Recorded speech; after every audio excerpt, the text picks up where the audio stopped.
আপনার হাজবেন্ডের ছবি অন্য মেয়েদের সঙ্গে হ্যাঁ সে আপনার হাজবেন্ড আপনাকে দিয়ে গেল দেখার জন্য। হ্যাঁ পুরো খারাপ ছবিগুলো ওনারই মেয়েদের সাথে। ওই ফলের ভিতরে মানে 2-3টা ঘুমের ওষুধ দিছে। আমি খেয়েছি পর মানে 5 মিনিটের মধ্যে মনে হয় ঘুমিয়ে গেছিলাম নাকি সেটা আমি জানি না। আমি ওয়াশরুমে যাওয়ার পর নিজেকে চেঞ্জ দেখতে আছি, এর ভিতরে আমার বমি বমি হচ্ছে। ও মাই গড, মানে প্রেগন্যান্ট অলরেডি? হ্যাঁ আমি প্রেগনেন্ট। কিন্তু আপনি তো জানেনও না কি না হচ্ছে। আমি তো জানি না, এটা আল্লাহই ভালো জানে আর ওই ছেলে জানে। উনি আমাকে দেখে বলতেছে যে সুমাইয়া গুড নিউজ, তুমি প্রেগনেন্ট। আমি ভাইয়া আমি বলতেছি আপনার মাথা ঠিক আছে? আমি কি মরিয়ম নাকি?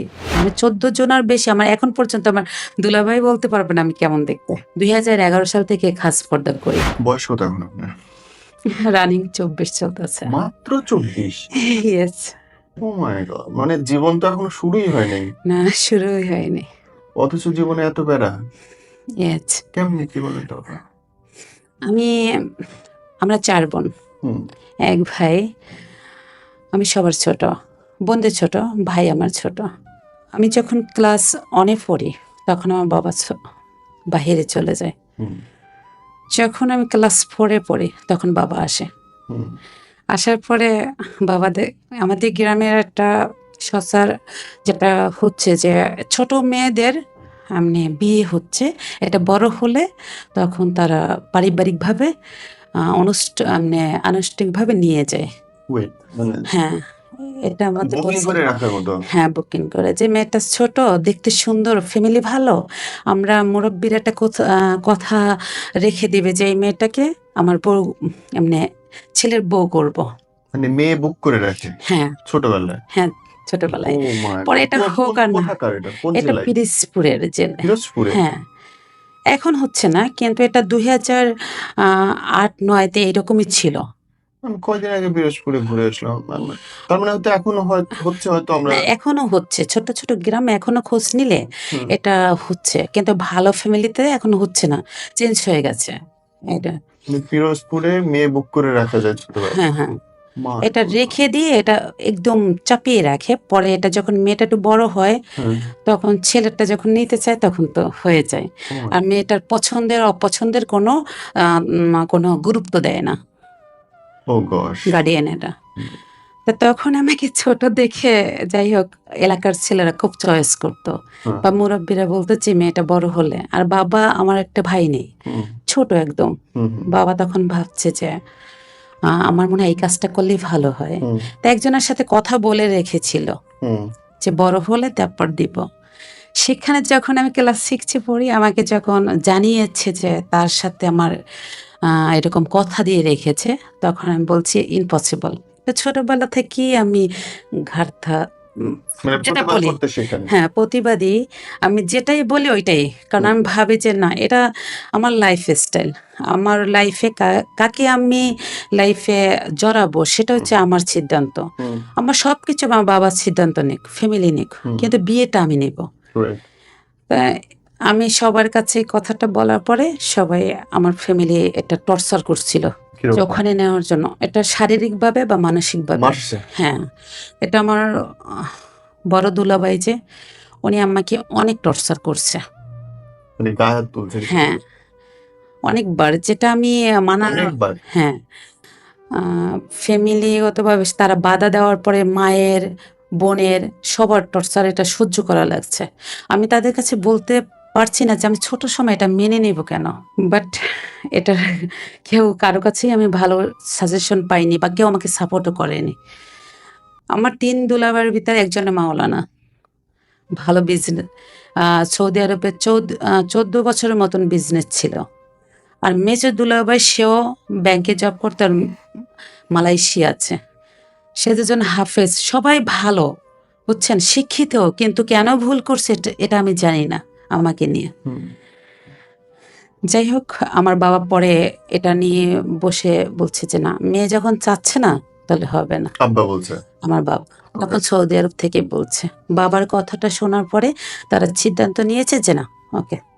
ওয়েট, আপনার বাবা যখন সৌদিতে যায় তখন আপনি ক্লাস 1 এ পড়েন, হ্যাঁ আবার আর যখন মাঝখানে ফিরে আসে তখন ক্লাস 4 এ পড়েন। হ্যাঁ তার মানে এই কথাবার্তা কোন ক্লাসের সময় হচ্ছে? ক্লাস 4-এ বসে। ক্লাস 4 মানে আপনার বয়স এখন 10 বছর। হ্যাঁ 10 বছরে আপনার বিয়ে দেওয়ার জন্য রীতিমতো আপনার উপরে মারতেছে। হ্যাঁ, এরা তো অমানুষ। কারণ যে ছেলেটার সাথেই করেছে এটা আমার ফ্যামিলিটা কেমন নিজেদের কথায় চলে না। আর্থিক অবস্থা থেকে আমার ফ্যামিলি অনেক বেশি।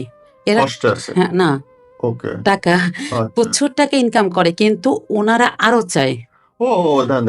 তার মানে হ্যাঁ হচ্ছে আপনার ফ্যামিলি অর্থনৈতিক কষ্টে নেই কিন্তু লোভী। প্রচুর হ্যাঁ লোভী। ও প্রচুর টাকা ইনকাম করে আমার দুলাভাই সবাই এভরিথিং, কিন্তু টাকা আরো চায়। তাদের এমনি হচ্ছে না এটা মনে করে। প্রচুর টাকা ইনকাম করে। বাবাও 17 বছরের মতন বাহিরে ছিল। হুম ভাই আছে, তারপর হচ্ছে বোনেরা সবাই হুম সবার প্রচুর টাকা ইনকাম করে, কিন্তু তাদের এই ভাবে যে আমাদের আরো দরকার ওকে। এটাই। পরে আমি বাবার কাছে বললাম যে আমি পড়াশোনা করব, আর আমার আগে হতে স্বপ্ন ছিল ভাইয়া যে আমি পড়াশোনা করব। হুম আমাকে বাবা তারপর এসে দেখে যে আমি ক্লাস 8 পরেই বড় হয়ে গেছি। হুম বাবা আমাকে একটা মাদ্রাসায় ভর্তি করাই দিছে, আলিয়া মাদ্রাসায়, যে মেয়ে বোরকা পড়বে তাহলে আর কেউ চয়েস করবে না। গ্রামের ছেলেরা বেশিরভাগই প্রচুর ডিস্টার্ব করতো। এই এই জন্য আমাকে মাদ্রাসা আলিয়া মাদ্রাসায় ভর্তি করার পরে আমি 8 আর 9 পড়ি নাই। হুম ফর্ম ফিল আপ করে জিদ করে, সবার ছোট তো হ্যাঁ, আর আমাকে স্বাধীনতা, তখন আমার বাবা এত স্বাধীনতাটা আমাকে দিয়েছে হুম বলার বাহিরে। মাশাআল্লাহ। হ্যাঁ তখন আমি এই 8-9 না পড়ে ডিরেক্ট এসএসসি। হ্যাঁ এটা আপনি তো আমার মার মতো। ওর মাও সেম কাজ করছে। ও আচ্ছা। আমি পরীক্ষা দেওয়ার পর আলিয়া আমি 4 পয়েন্ট ওখান থেকে রেজাল্ট করি। বাহ। সবাই বলে যে তুমি তো ফেল করবা কয়টা সাবজেক্টে, কারণ আমার আরবির কোনো অভিজ্ঞতাই নেই। হুম ইংলিশে ভালো আমি, কিন্তু আরবিতে আমার কোনো অভিজ্ঞতা নেই। হুম তখন এই পরীক্ষা দেওয়া আমার একটাই চিন্তা ছিল যে আমি ভালো রেজাল্ট করব, আমার ক্যারিয়ার থাকবে, কিন্তু আমি কোনো ছেলেদের সাথে টাইম পাস করব না। Very good. এটা হচ্ছে আমার ফার্স্ট টাইম, এখন পর্যন্ত এভাবে আছি। হুম আহ, তা গ্রামের ছেলেরা খুব পছন্দ করতো, এটা আমি চাইতাম যে আমাকে পছন্দ করুক, স্বাভাবিক। আমার প্রতিদিন প্রপোজ আসুক, এটাও আমি চাইতাম। স্বাভাবিক। কিন্তু আমি সুন্দর চাইতাম মানুষ হইতেই পারে চাওয়া। এটাই আমি চাইতাম, কিন্তু এটা মনে হয় আমার সবচেয়ে ভুল ছিল। চাওয়াটা বেশি ভালো না, কারণ ছেলেরা একতরফাও ভালোবেসে ফেলে, হুম তাকে নিয়ে স্বপ্ন দেখে তাকে বাধা দিতে হয় যে না আমি চাচ্ছি না। হুম। এটা মেয়েদের একটা ভুল, ওটাই নিয়ে ছেলেরা সামনে এগিয়ে যায়। হুম আমার রেজাল্টের পরে আমি মহিলা কলেজে ডিগ্রি কলেজে করি, যে আমার বাবা বলতেছে না এখন তুমি বিয়ে করবা। হুম তখন বাবা সৌদি আরব, মা আমাকে ওখানে আমার খালাতো ভাই থাকে, তো উনি আবার একটু আছে গ্রামে যে একটু যাদের নেতা খাতা একটু বেশি এমনি, যাদের একটু সাপোর্ট করে, হুম হুম ইয়াং ছেলেরা আছে না যে বাবার বা তার মামুর জোরে চলে, হুম এরকম কিছু, ওদের আর্থিক অবস্থা ভালো। হুম ও আমাকে দেখে চয়েস করে, হুম ফ্যামিলির কাছে বলে যে আমি খালামণি আপনার মেয়েটাকে বিয়ে করতে চাই। হুম মা বলে আলহামদুলিল্লাহ, মা প্রতিটা জিনিসই আলহামদুলিল্লাহ বলে। হুম আর্থিক ভালো হলেই হবে, আমার ফ্যামিলির ছেলে আছে কিনা না মরে গেছে ফ্যামিলির কখনোই আমি মানে ব্যাড রেকর্ডগুলো বলিনি, আজকে ফার্স্ট টাইম বলতেছি হুম যে ওরা চাচ্ছে যে আমাদের আর্থিক অবস্থা হলেই হবে, ছেলে থাকুক আর না থাকুক। মানে ছেলে কি করে কিছু যায় আসে না। না, বাড়ি হ্যাঁ আছে, গাড়ি আছে, টাকা পয়সা আছে, দিয়ে দাও বিয়ে। হ্যাঁ হ্যাঁ কোরবানি দিয়ে দাও মেয়েটা। এটাই এটাই হ্যাঁ। ওরে বাপরে। আমার মায়ের কাছে বলার পরে আলহামদুলিল্লাহ বলেছে, আমি বলছি না ইম্পসিবল, আমি বলছি না আমার সব সিদ্ধান্ত আপনার নেবেন, কিন্তু বিয়েটা না, বিয়েটা আমিই করব হুম চয়েস করে।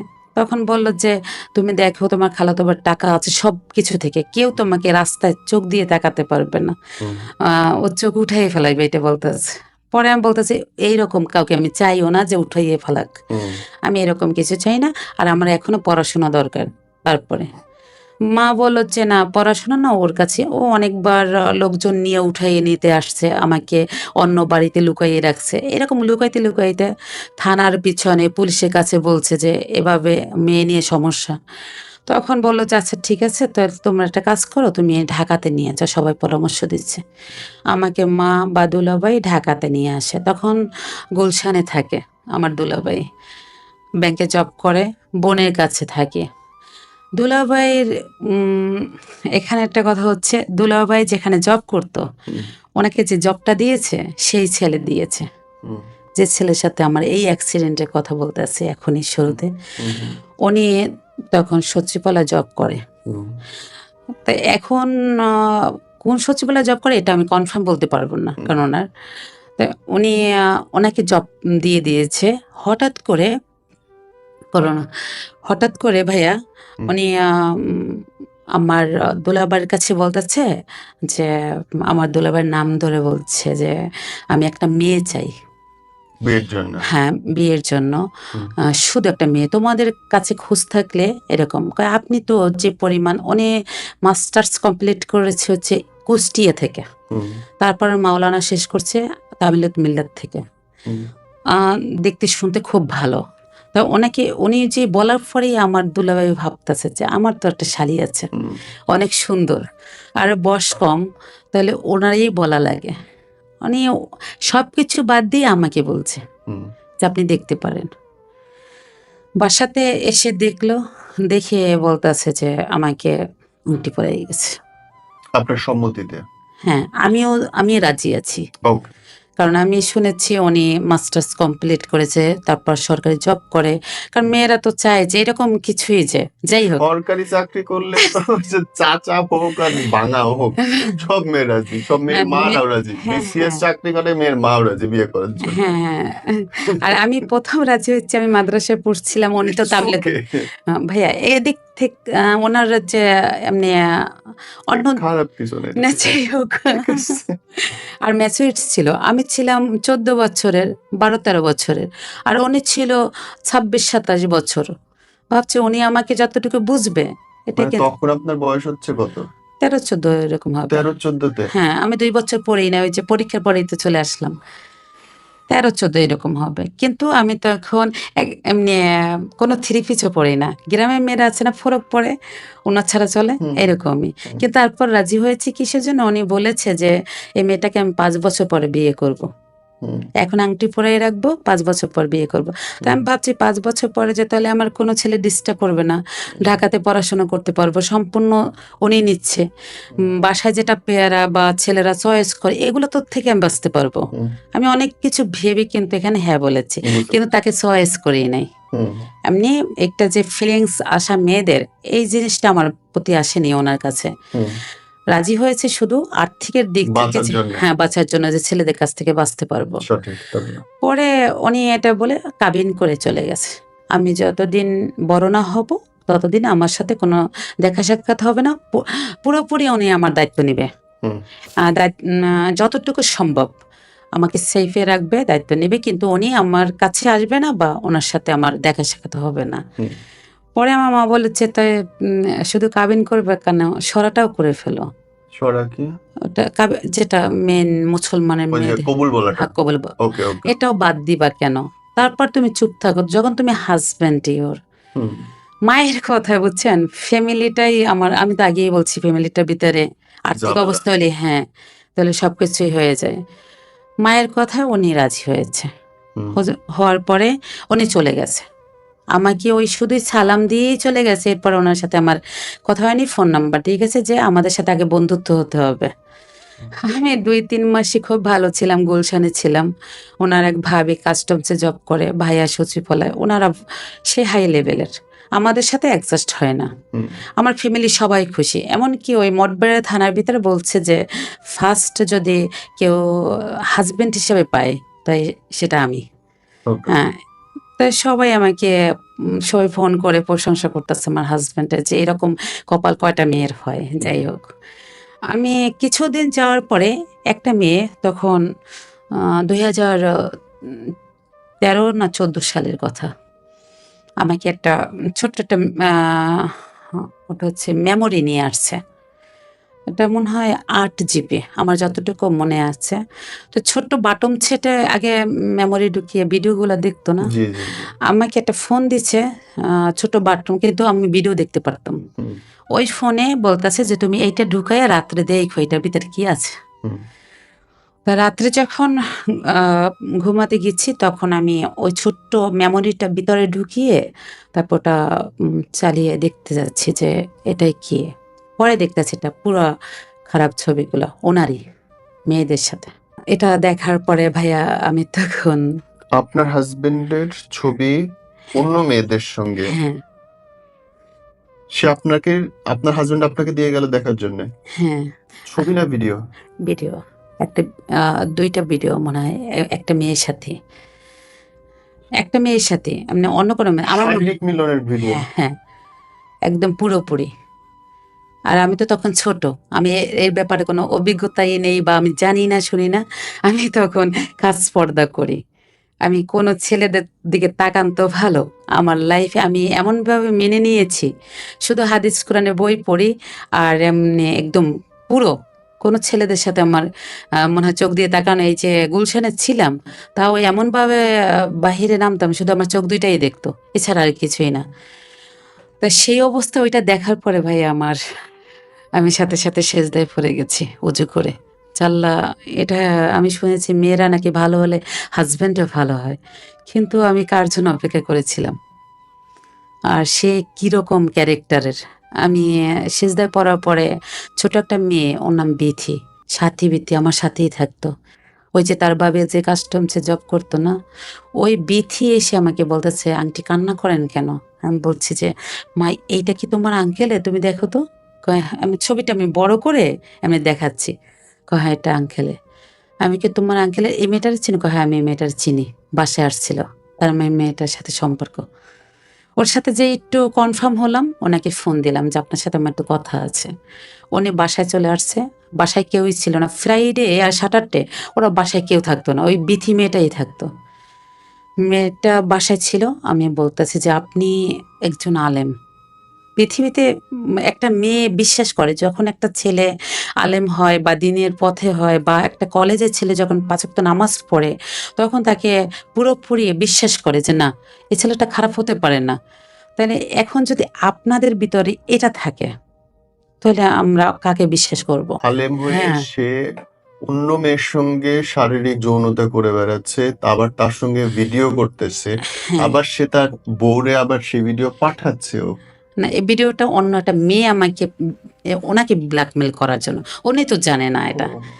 আমাকে এটা আমাকে দিয়েছে যাতে আমি সরে যাই ওনার লাইফ থেকে। বুঝতে পারি যে আমার হাসব্যান্ডের ক্যারেক্টার কিরকম। ও মাই গড! যাই হোক, আমি ওইটা দেখে আমি বলতেছি যে আপনি আর ভাইয়া একটা কথা হচ্ছে কি, আলেম হোক, কলেজের হোক বা ইউনিভার্সিটির হোক আর যে মাদ্রাসা ৫ হোক, ওয়াক্ত নামাজ পড়ে তাকে মানুষ বিশ্বাস করে। হ্যাঁ, মানুষ বিশ্বাস করে। আমরা দাঁড়িয়ে আছে মানুষ মুসলমান, তাকে এটুকু তো বিশ্বাস করে। বিশ্বাস করব যে না। বিশ্বাস করতে ভালো লাগে। হ্যাঁ, আর একটা মেয়ে কিন্তু তার হাসব্যান্ডকে যথেষ্ট পরিমাণ বিশ্বাস করে। হ্যাঁ, উচিতও সেটা। একদিনের জন্য হলেও সে কিন্তু মৃত্যুর আগ পর্যন্ত বিশ্বাস করে। অবশ্যই উচিত। এটা মুসলমানের মেয়েদেরই এটা আমাদের বাংলাদেশী মেয়েরা কিন্তু এদিক থেকে ভালো। হুম, আমি সাপোর্ট করি। অবশ্যই। মেয়েদের হাসব্যান্ডকে খুব বিশ্বাস করে যে আপনার আমার হাসব্যান্ড হাসব্যান্ড। ওটা জানার পরে কি করলো? উনি বলতেছে যে আমাকে বলতেছে যে এটা আমার লাইফস্টাইল। আমি এটা করেছি। এটা তোমার কাছে আসছে। তোমার ভালো লাগলে তুমি আমার সাথে থাকবা। না থাকলে তুমি চলে যাবা। এটা বলছে। আমি ও মাই গড! মানে সে কোথায় আফসোস করবে, সরি না, বলবে, কিছুই বলেনি। তওবা করবে তা না। না। সে আহ বলতেছে আমার লাইফস্টাইল এটাই। এটাই আমার লাইফস্টাইল। আমার সাথে এভাবে থাকতে হবে। এরকমই থাকতে হবে। তারপরে আমি ভাবলাম যে আমি মনে হয় মধ্যম ফ্যামিলির একটা মেয়ে ও বা মাই আমার লর্ড! ফ্যামিলিটা বেশি টাকার উপর ডিপেন্ড করে, উনি বুঝতে পারছে। তাই এই কথাগুলাই বলছে। আমি ওনার দিকে তাকিয়ে বলছি যে, "আমি আল্লাহর উপরে ছেড়ে দিলাম। কিন্তু আপনার সাথে আমি থাকব না। ডিভোর্সটা আপনি পেয়ে যাবেন। কারণ আপনার সবকিছু মেনে নিতে পারবো কিন্তু ক্যারেক্টার না।" তখন উনি বলল যে, "তোমার না বেশি দিমাগ। এটা কি রূপের দিমাগ করো না কোনটার?" আমি বলছি, "রূপের কিছু না। কিন্তু আমি আপনার সাথে থাকবো না।" উনি এটা তর্কাতর্কিতে উনি আমাকে একটা চড় মারছে। আমি তর্কাতর্কিটা বেশি করেছিলাম। যে বলেছিলাম যে, "আমি কাকে বিশ্বাস করলাম?" আর আমার অনেক খারাপ লাগতেছে যে আমি কি করেছি? আমি যেকোনো ছেলে আমাকে পিছনে, পিছনে হাঁটাহাঁটি করে। আজকে সেই ছেলেদের রাইখা আমি আমার ফ্যামিলির কথা কাকে বিয়ে করলাম? যাকে আমি দেখলামও না, কিছুই না। সেই ছেলেটা কিরকম ক্যারেক্টারের? এটা আমি পরে যদি ওনার সাথে আমি জড়িয়ে যেতাম বা একটা বাচ্চা হয়ে যেত, তখন আমি কি করতাম? রাইট। আমি তখন আফসোস করতেছি, ওনাকে তর্কাতর্কিতে উনি একটা চড় মেরেছে। আমি কিছুই বলি নাই। উনি চলে গেছে। আমি বলছি, "আপনি ১ সপ্তাহ" যে ব্লক করে দিয়েছি, উনি প্রচন্ড রেগে, কারণ আমার সাথে এখন কথা হচ্ছে না। উনি ভাবছে যে মেয়ে থাকবে না। তখন উনি বাসায় আসছিল। এটা হচ্ছে আমি তখনই হালকা, হালকা ঘুমের ওষুধ খাওয়া শুরু করছি। হুম। মোটামুটি এই যে কম দামি ঘুমের ওষুধ, আমার ঘুম আসতো না তখন। পড়াশোনাও একদিকে, তারপর হচ্ছে এইটা, মা এটা করতেছে, ফ্যামিলির কাছে যেতে পারবো না, কারণ বাসায় গেলে অন্য বাড়িতে থাকতে হবে, নিজের বাড়িতে থাকতে পারি না, ছেলেরা রাস্তা উঠলে প্রচুর ডিস্টার্ব করে। এটা নিয়ে আবার খালাতো ভাই গাড়ি নিয়ে আসে নিয়ে যাওয়ার জন্য, খুব ঝামেলার। ভাবছি যে তাহলে এখন কি করব। আমি যদি মধ্যম ফ্যামিলি একটা ছেলেকে নিয়ে ভেগে যাইতাম, এটা নিজে তাও নিজে ভালো আফসোস করি, ছিল। তাকে নিয়ে সংসার করতাম, গরিবের হলেও ভালো হতো। আমি হুম। বাবা মার এটা মানলাম কেন, আফসোস করতে আছে। তারপর উনি হঠাৎ করে বাসায় আসছে, বাসায় আইসা বিথিরে বলতেছে তোমার আংটি কোথায়। তখন আমার বয়স মানে 14 বছর। আমি তখন একটু বুঝি, আর আমি একটু ছোটবেলা থেকে একটু বুঝটা ভালোই ছিল আমার মনে হচ্ছে। তো উনি যে বলছে আংটি ঘুমানো, তাই বলতেছে আমি একটু যেটাই হোক, ভ্যালেন্টারে যে জুসটা করে বেশিরভাগই মেয়েরা এখন খুব পছন্দ করে, সব ফল মিলিয়ে, আমি ওটা খুব পছন্দ করতাম। তো উনি এটা জানে, ওই ফলের ভিতরে মানে 2-3টা ঘুমের ওষুধ দিছে, দিয়ে বলছে যে, তোমার আংটির কাছে নিয়ে যাও। আমাকে যখন ও বলছে আংটি খাইবা নাকি, আমি বলছি হ্যাঁ দাও। আমি খেয়েছি পর মানে 5 মিনিটের মধ্যে মনে হয় ঘুমিয়ে গেছিলাম নাকি সেটা আমি জানি না। কিন্তু উনি যাওয়ার পরে আমি ওয়াশরুমে যাওয়ার পর নিজেকে চেঞ্জ দেখতেছি, কারণ আমার তখন জ্ঞান বুদ্ধি যতটুকু, আমার 14 বছরের এখনকার মেয়েরা আছে যে বুঝে না, কিন্তু আমি তখন বুঝতাম, পড়াশোনায় ভালো ছিলাম তো, আমি অল্পতেই বুঝতাম যে আমার চেঞ্জ কেন, কারো কাছে শেয়ার করি নাই। যখন আমি ভাবতাছি যে একটা পার্সোনালি কথা ভাইয়া, যে আমার পিরিয়ড হয়ে গেছে কিন্তু এখন হচ্ছে কেন, এটা রক্ত নিয়ে কেন? একটু মাথার ভিতরে ঘুরাচ্ছি যে আমার তো হয়ে গেছিল কিন্তু এটা আবার হচ্ছে কেন। রক্তটা কেন রে? হ্যাঁ, পরে আমি ভাবির কাছে শেয়ার করব, ভাবি আবার ওদের লাইফ স্টাইলটাই ছিল অন্যরকম। ওরা বেশিরভাগই চলাফেরার সাথে আমার সাথে মিলতো না। ওকে। ওর হাজবেন্ডকে আমি দেখা দিতাম না। আমি 14 জনের বেশি, আমার এখন পর্যন্ত আমার দুলাভাই বলতে পারবে না আমি কেমন দেখতে। হ্যাঁ? এখন পর্যন্ত বলতে পারবে না আমার আপন ওই দুলাভাই। বাসাতেই অথচ ছিলেন? হ্যাঁ, কেউ জানে না, আমার আপন দুলাভাইরাই জানে না আমি কেমন দেখতে। আমার হাতের এই কয়টা হ্যাঁ। এখন মনে হয় বর্তমানে দেখতে আছে, আগে ছিল না, আগে তো পুরোটাই ছিল। আর পায়ের মজার এটা কথা। পর্যন্ত, এখন পর্যন্ত এই 23-24 বছর পর্যন্ত আমি 2011 সাল থেকে খাস পর্দা করি, তখন খুব পিচ্ছি। খাস পর্দা মানে হচ্ছে এটা? হ্যাঁ, যেটা কাউকে 14 জনের ব্যতীত যেন ইসলামে আমাদের বলেছে, হুম। এর ব্যক্তি আমি কাউকে দেখা দিই নাই। ওকে। তো এখন পর্যন্ত আছি ইনশাল্লাহ, কিন্তু এখন একটু যাই হোক, এই যে পড়াশোনার কারণে মনে হচ্ছে যে ছেলেদের সাথে আমার কথা হচ্ছে, আগে তো কথা কম হতো। হুম। পরে ওনার কাছে ও যেই আমাকে বিথির কাছে বলতেছি হুম। যে বিথি আমি তো আমার কেমন আমার ব্যথা করতেছে, বাসায় কেউ আসছিল কয় না। ও যদি তখন বলতো যে ওর বাস। আঙ্কেল আসছে, তা আমি একটু মেধায় নিতাম যে না হে আসছিল কেন।